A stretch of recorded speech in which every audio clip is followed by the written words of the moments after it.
राज्य और केंद्र सरकार पक्षर विभिन्न योजना सह सहरांचल आर्थिक अनग्रसर को जोड़बार माध्यम सहयोग नामक एक भ्राम्यमाण सहायता केन्द्र रविवार बारिपदा पौर परिषद कार्यालय ठारे गृह निर्माण और नगर उन्नयन मंत्री द्वारा उद्घाटित होईछि।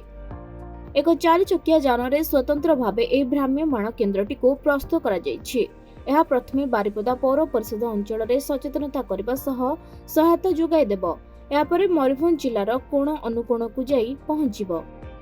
राज्य सरकार गृह निर्माण और नगर उन्नयन विभाग पक्षर निर्माण करा जायथिबा ए भ्राम्यमाण केन्द्र रे प्रधानमंत्री आवास योजना, आयुष्मान कार्ड, श्रमिक कार्ड, पीएम विश्वकर्मा योजना, राशन कार्ड, पीडब्ल्यूडी परिचय पत्र, मधुबाबू पेंशन योजना, ई श्रम कार्ड, पाइप जोगे जल जोगाण, सुभद्रा योजना, सुकन्या समृद्धि योजना, पीएम सुरक्षा बीमा योजना भली सरकार जनहितकर योजनार समस्ते सुविधा पाई परिबे।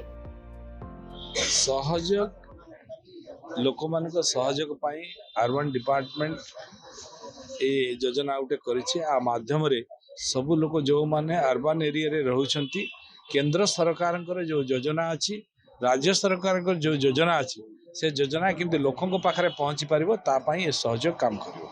ये माध्यम रे समस्त लोकों पाखरे से योजना को पहुंचेबा ये मुख्य उद्देश्य। आज भी बहुत योजना अछि, साधारण लोकटे जे असहाय अधिक बाध्यक होइतिबो बा अधिक हैंडिकैप्ट होइतिबो तार पाखरे से योजना पहुंची पारु नै। तो एबे ए सहयोग माध्यम रे आम लोक माने ताको पाखु जिबे एवं गोटे मोबाइल गाड़ी रे मध्य सेठी कंप्यूटर रहिबो, सेठी ता व्यवस्था रहिबो, से माने तत्क्षणात तार सेठी रजिस्ट्रेशन करि पारिबे।